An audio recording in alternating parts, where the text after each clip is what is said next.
Bismillahirrahmanirrahim. Assalamualaikum warahmatullahi wabarakatuh. Pada hari ini kami dari kumpulan 1 akan membentang tajuk berkaitan isu kurikulum pendidikan Islam sekolah rendah dalam kurungan kemenjadian murid melalui SKPMG 2. Tajuk ini berada di dalam mata pelajaran pengajian kurikulum pendidikan Islam PIMK 2063R yang diajar oleh pensyarah kami iaitu Dr. Wan Zahari bin Wan Mahmud.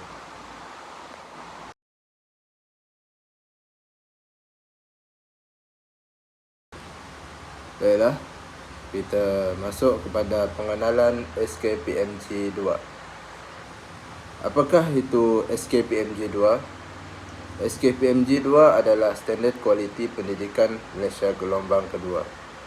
Merupakan penggubalan semula SKPM 2010 dengan beberapa penambahbaikan hasil daripada maklum balas pelbagai pihak. SKPMG 2 telah dibina dengan format baharu yang dibangunkan khusus sebagai panduan kepada pentadbir dan warga sekolah dengan instrumen berorientasikan tindakan, menitik beratkan kualiti dan berasaskan evidence. Penilaian akan dilakukan sepanjang tahun dan semakan hasil penilaian akan dibuat sebanyak 3 kali setahun, iaitu pada bulan Mac, Julai dan November. Okey. Baiklah, kita teruskan kepada apakah instrumen yang ada di dalam SKPMG 2. Seperti yang kita dapat lihat, yang pertama iaitu dalam instrumen tersebut menitik beratkan tentang kepimpinan. Dan yang kedua adalah pengurusan organisasi. Yang ketiga adalah pengurusan co-kurikulum, kurikulum dan hal ehwal murid. Yang keempat iaitu pembelajaran dan pemudahcaraan PDPC. Dan yang kelima adalah kemenjadian murid. Baiklah, seterusnya kita masuk kepada instrumen yang pertama iaitu kepimpinan. Yang pertama sekali, PGB sebagai peneraju. Apakah yang dimaksudkan dengan aspek ini? PGB bertindak sebagai peneraju dalam semua aspek pengurusan dan pendidikan di sekolah untuk memastikan matlamat dan objektif yang ditetapkan tercapai. Aspek yang kedua iaitu PGB sebagai pembimbing. PGB bertindak sebagai pembimbing untuk meningkatkan kecekapan individu dan kualiti pengurusan sekolah. Dan yang ketiga iaitu PGB sebagai pendorong. PGB bertindak sebagai pendorong untuk meningkatkan motivasi warga sekolah dalam melaksanakan tanggungjawab secara bersungguh-sungguh dan berkualiti. Apakah yang dimaksudkan dengan PGB? PGB ialah pengetua atau guru besar. Baiklah, sekarang kita masuk ke instrumen yang kedua iaitu pengurusan organisasi. Pengurusan organisasi ini terbahagi kepada 7. Yang pertama iaitu pengurusan sumber manusia. Apakah kriteria kritikal yang ditekankan dalam aspek ini adalah sumber manusia diurus untuk meningkatkan kualiti kerja, kepuasan dan keseronokan bekerja serta amalan profesionalisme. Yang kedua iaitu pengurusan aset. Aset kerajaan diurus untuk kemudahan, keselesaan dan keselamatan warga sekolah. Yang ketiga iaitu pengurusan keuangan. Keuangan diurus untuk memastikan setiap perbelanjaan memberi pulangan yang optimum. Yang keempat, pengurusan sumber pendidikan. Sumber pendidikan diurus bagi menyokong peningkatan kualiti pendidikan. Yang kelima iaitu iklim. Persekitaran dan suasana diurus supaya kondusif bagi kesejahteraan warga sekolah dalam melaksanakan tanggungjawab. Yang keenam iaitu pengurusan perpaduan.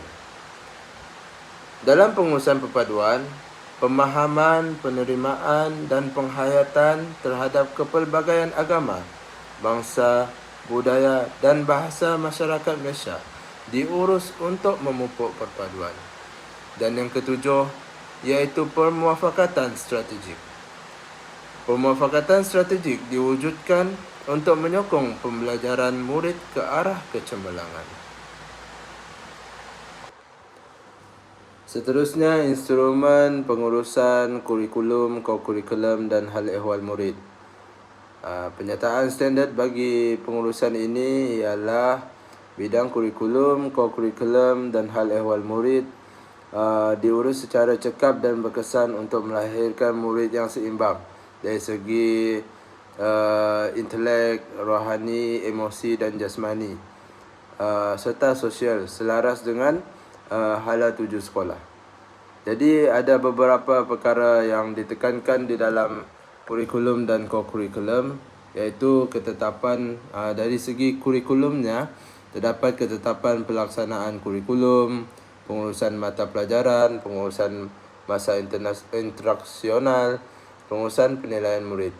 Dari segi co-kurikulumnya iaitu ketetapan pelaksanaan kurikulum, co-kurikulum, pengurusan kelab dan persatuan, pengurusan badan beruniform, pengurusan sukan dan permainan, pengurusan program kecemerlangan co-kurikulum, pengurusan sukan untuk semua dan juga pengurusan pentadsiran co-kurikulum. Jadi kriteria kritikal bagi pengurusan ini adalah ketetapan dibuat untuk memastikan kepatuhan dan keselarasan pelaksanaan kurikulum kebangsaan. Instrumen yang keempat iaitu pengurusan kurikulum, co-kurikulum dan hal ehwal murid. Jadi di sini ada instrumen yang menekankan tentang hal ehwal murid, seperti isi-isinya adalah pelaksanaan hal ehwal murid, pengurusan disiplin murid, pengurusan keselamatan murid, pengurusan kesihatan murid, pengurusan bantuan pelajaran murid dan pengurusan perkhidmatan bimbingan dan kaunseling.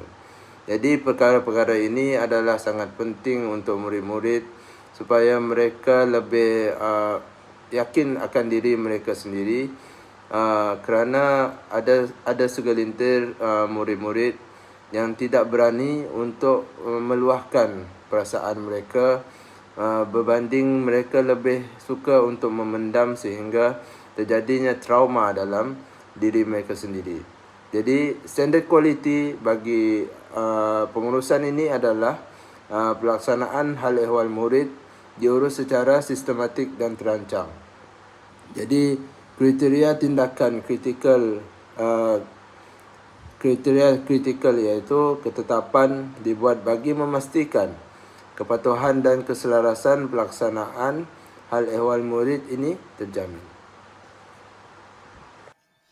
Baik, instrumen untuk pembelajaran dan pemudahcaraan iaitu PDPC, iaitu yang pertama guru sebagai perancang. Ini guru perlu merancang pelaksanaan PDPC secara profesional dan sistematik, dan seterusnya guru sebagai pengawal. Jadi guru mengawal segala proses pembelajaran secara terancang, dan yang seterusnya guru mengawal suasana pembelajaran secara profesional dan terancang.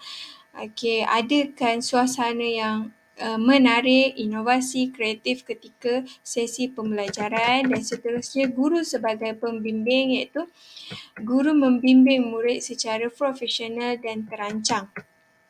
Guru juga memberi tunjuk ajar dan menguasai isi pelajaran tersebut dan kemahiran. Dan seterusnya guru sebagai pendorong. Guru mendorong murid untuk melaksanakan aktiviti pembelajaran secara terancang. Dan yang kelima, guru sebagai penilai. Guru juga guru juga boleh melaksanakan penilaian secara sistematik dan terancang. Okey, dengan membuat refleksi serta menyemak hasil kerja murid berdasarkan objektif pelajaran. Okey, dan yang terakhir, murid sebagai pembelajar aktif, iaitu murid melibatkan diri dalam proses pembelajaran secara berkesan. Okey, murid juga mengadakan ada soal jawab di antara guru dan murid, menjadikan suasana pembelajaran itu seronok, ada kolaboratif antara kumpulan. Okey, itu saja untuk instrumen pembelajaran dan pemudah caraan. Bismillahirrahmanirrahim. Assalamualaikum warahmatullahi wabarakatuh. Instrumen yang kelima ialah kemenjadian murid. Kemenjadian murid terbahagi kepada 3 sudut. Yang pertama dari sudut akademik, iaitu dalam bidang Al-Quran. Guru mengharap murid boleh membaca Al-Quran dengan bertajwid, bermakhraj sebutan hurufnya. Dan yang kedua dari bidang ibadah, amalkan cara beribadah dengan betul, yakni solat dengan penuh khusyuk, betul perbuatannya, betul lisannya, bacaannya. Okey, dan yang ketiga sirah, yakni dia mengenal cara kehidupan peribadi Rasulullah sallallahu alaihi wasallam, yang mana murid-murid boleh mempelajari dan mencontohi Rasulullah sallallahu alaihi wasallam. Dan dari sudut core curriculum, dari sudut core curriculum, iaitu Persatuan Pendidikan Islam, guru boleh mengadakan beberapa program. Sebagai contoh, program kursus jenazah. Daripada situ, murid-murid boleh mengetahui ilmu fardu kifayah tentang cara pengurusan jenazah dan yang lain, bengkel penyembelihan. Jadi murid boleh mengetahui cara penyembelihan dengan betul. Dan seterusnya minggu penitia, ini minggu bahasa Arab. Jadi daripada situ kita boleh menarik minat murid-murid untuk berbahasa Arab dan keterlibatan murid dalam aktiviti co-curriculum di sekolah. Dan yang ketiga, pertandingan majlis ihtifal sekolah-sekolah. Yakni ketika inilah murid-murid boleh menunjukkan bakatnya dan guru-guru boleh melihat bakat terpendam murid-murid kita. Dan dari sudut sahsiah, iaitu yang kita dapat lihat dari bidang adab, yakni akhlak. Dan banyak kita mengajar kepada murid-murid kita tentang akhlak. Sebagai contoh, akhlak menziarahi rakan, apa yang tak boleh buat, apa yang boleh buat, apa fadilatnya apabila kita mengamalkan adabnya. Dan guru mestilah menjadi model kepada murid-murid kita, dan kita perlu menunjukkan tingkah laku yang baik, dan murid-murid kita akan melihat dan mencontohi guru-guru. Ini bukan khusus untuk guru-guru pendidikan Islam sahaja, tapi seluruh guru. Assalamualaikum warahmatullahi wabarakatuh. Terima kasih kepada rakan pembentang saya yang sebelum ini. Jadi saya akan meneruskan untuk membentangkan tentang isu yang pertama, isu pendidikan Islam SKPMG2, iaitu daripada segi isu akademik. Okey, isu yang saya fokuskan pada hari ini adalah kurangnya tahap penguasaan dan pencapaian dalam bidang Al-Quran. Okey, apakah faktor perkara ini boleh berlaku? Murid tidak memberi tumpuan ketika berada di dalam kelas semasa guru mengajar. Ini menjadikan mereka tidak dapat memahami dan menjiwai Al-Quran dengan baik. Okey, seterusnya, purata pelajar di dalam kelas adalah lebih kurang 35 ke 40 orang. Jadi, guru susah untuk memberi tumpuan kepada setiap orang pelajar. Okey, yang seterusnya, guru hanya menggunakan pendekatan chalk and talk. Jadi, murid tidak tertarik untuk belajar di dalam kelas. Okey, yang terakhir adalah kerana faktor ibu bapa yang tidak memberi penekanan tentang bidang Al-Quran kepada pelajar. Jadi di rumah mereka tidak mengaji, dan di sekolah guru hanya membantu, tetapi di rumah ibu bapa tidak mengambil tahu langsung tentang pembacaan Al-Quran. Ini adalah salah satu faktor lah kepada isu-isu ini.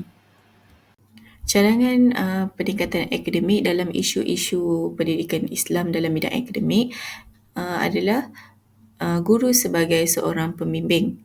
Macam mana guru sebagai seorang pembimbing? Adalah dengan guru membimbing pelajar yang lemah, memberi perhatian kepada pelajar-pelajar yang lemah ini supaya mereka tidak ketinggalan di dalam apa-apa pelajaran, terutamanya dalam bidang Al-Quran. Sekurang-kurangnya, sebelum mereka menamatkan tahun 6, mereka dapat membaca Al-Quran dengan baik dan dapat menghatamkan Al-Quran. Seterusnya, memberi penekanan kepada pelajar supaya menjadikan membaca Al-Quran adalah sebagai amalan dalam kehidupan seharian. Kadang-kala ada pelajar yang mungkin terlupa untuk mengaji pada setiap hari, jadi kita sebagai seorang guru hendaklah sentiasa mengingatkan pelajar tersebut supaya membaca Al-Quran tanpa meninggalkan Al-Quran. Seterusnya adalah guru sebagai seorang perancang. Macam mana guru sebagai seorang perancang? Adalah dengan merancang aktiviti PDPC yang menarik mengikut PAK21 di dalam bilik darjah. Ini adalah untuk menarik minat pelajar itu untuk sentiasa terus belajar dalam bidang Al-Quran ataupun bidang lain-lain. Dengan aktiviti yang menarik mengikut PAK21 akan menarik minat untuk mereka lebih fokus di dalam kelas dan akhirnya dapat menjadikan mereka seorang pelajar yang lebih cemerlang. Seterusnya, guru sebagai seorang perancang adalah dengan merancang program yang menjurus ke arah peningkatan ilmu pengetahuan dan kemahiran. Contohnya, guru-guru boleh membuat program seperti bengkel tajwid, majlis khatam Quran. Dengan program-program seperti ini akan dapat meningkatkan akademik pelajar-pelajar tersebut. Dalam cadangan saya, dalam untuk meningkatkan akademik, peranan guru adalah sangat penting supaya dapat meningkatkan akademik dalam diri seorang pelajar itu. Selain dapat meningkatkan akademik untuk keseluruhan pelajar di dalam sekolah. Assalamualaikum warahmatullahi wabarakatuh. Terima kasih kepada rakan pembentang saya yang sebelum ni. Kita teruskan lagi dengan isu pendidikan Islam SKPNG2, iaitu berkaitan dengan isu core curriculum. Saya fokuskan isu core curriculum berkenaan dengan kurangnya pelibatan murid dalam aktiviti core curriculum yang terdapat di sekolah. Bagi isu core curriculum, iaitu kurangnya pelibatan murid dalam dalam aktiviti core curriculum ni, yang pertama adalah aktiviti core curriculum itu tersendiri kemungkinan kurang menarik perhatian murid untuk menyertai. Yang kedua, peranan ibu bapa untuk menggalakkan murid itu untuk menyertai aktiviti core curriculum yang dilakukan di sekolah. Setengah ibu bapa punya persepsi mengatakan aktiviti core curriculum ni akan mengganggu proses pembelajaran anak mereka di sekolah. Dan yang ketiga, murid ini merasa terbeban dengan aktiviti core curriculum ni. Disebabkan apa? Aktiviti yang terlalu berat, aktiviti yang tak menarik, aktiviti yang membosankan. Itu menyebabkan murid kurang minat untuk melibatkan diri dalam aktiviti core curriculum. Kita teruskan dengan cadangan meningkatkan pelibatan murid dalam aktiviti core curriculum. Yang pertama, saya ketengahkan 4 cadangan. Yang pertama, meningkatkan aktiviti yang menarik minat murid itu tersendiri. Yang kedua, mengubah persepsi ibu bapa terhadap kepentingan pelibatan murid dalam aktiviti core curriculum. Sekarang persepsi ibu bapa mengatakan jika anak mereka menyertai aktiviti core curriculum, maka waktu pembelajaran, proses pembelajaran anak mereka terganggu. Malah benda tu tak berlaku kerana aktiviti core curriculum dilakukan di luar waktu PDP. Yang ketiga, melalui peranan guru. Guru perlu menunjukkan tahap komitmen yang padu dalam pengurusan aktiviti core curriculum. Dan yang terakhir, pendedahan kepada murid betapa pentingnya aktiviti core curriculum untuk melanjutkan pembelajaran di peringkat yang lebih. Baik, isu pembentukan Sasia adalah salah satu isu pendidikan Islam, iaitu keruntuhan akhlak dan disiplin di kalangan murid. Antara salah laku dan antara salah lakunya ialah vandalism, gangguan seksual, gangster, ponting, tidak berminat untuk belajar dan seterusnya. Kurang hajar, tidak patuh pada peraturan sekolah, dan yang paling teruk adalah sehingga melibatkan kes jenayah dan melibatkan polis. Antara faktor-faktornya berlakunya keruntuhan akhlak ni adalah salah satunya adalah faktor ibu bapa, kerana ibu bapa kurang memberi didikan agama kepada anak daripada kecil kerana terlalu sibuk akan kerjanya, dan yang seterusnya faktor sekolah. Faktor sekolah pula penyampaian guru yang membosankan sehingga mereka sanggup ponting sekolah. Pelajar turut beranggap bahawa peperiksaan tidak dapat mengukur kebolehan mereka dan mereka lebih berminat kepada kemahiran nanti. Dan seterusnya, guru disiplin terlampau bertegas sehingga mereka takut pergi ke sekolah. Dan yang terakhir, faktor diri sendiri terlampau leka dengan gadget, media massa dan sebagainya. Baik, seterusnya kita sebagai guru mestilah memikirkan cadangan ataupun cara-cara untuk membetulkan Sasia murid-murid yang terlibat dengan tindakan salah laku ataupun tindakan tata tertib. Okey, salah satu caranya kita adakan sistem merit dan sesi kaunseling. Sentiasa memaskini maklumat salah laku murid dalam sistem. Sekiranya salah laku murid lebih daripada 3 kali, ibu bapa bersama murid akan dipanggil untuk sesi kaunseling. Guru disiplin atau guru kaunseling akan memberi kaunseling kepada murid dalam masa yang sama di hadapan kedua ibu bapa. Dan seterusnya, tingkah laku pelajar yang baik dan berdisiplin akan mendapat anugerah Sasia Misali kebiasaannya pada akhir tahun.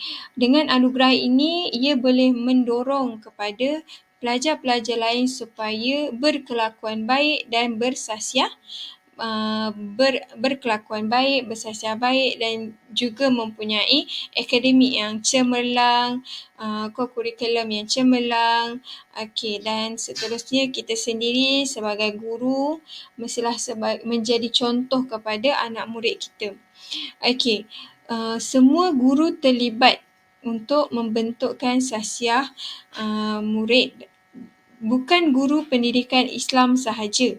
Okey, semua guru terlibat. Okey, dan seterusnya murid-murid sentiasa memerhatikan tingkah laku guru-guru. Jadi guru-guru perlulah menunjuk contoh yang baik dan menunjuk contoh yang baik kepada anak murid supaya ia juga dapat meniru contoh-contoh yang baik tersebut. Okey, seterusnya peranan ibu bapa juga sangatlah penting dalam pembentukan Sasia murid-murid. Ibu bapa mestilah mengawal segala tingkah laku murid, dengan siapa dia berkawan, pergi ke mana, dan jangan terlalu manjakan anak murid dan memenuhi segala kehendak mereka. Okey, jadi guru juga ibu bapa juga perlu bersikap profesional, selalu menasihati anak-anak supaya berkelakuan baik, dan ibu bapa juga perlulah menunjuk contoh yang baik kepada anak-anak. Okay, secara kesimpulannya, SKPNG2 ni merupakan satu instrumen untuk meningkatkan kualiti pendidikan secara berterusan. Okay, melalui pembentangan yang kami lakukan, SKPNG2 ni sekolah dapat menggunakan dia untuk meningkatkan prestasi sekolah dari segi pengurusan. Itu pengurusan apa yang kami ketengahkan? Itu pengurusan akademik, pengurusan core curriculum dan pengurusan Sasia. Okey, itu sahaja daripada kami. Sekian, terima kasih.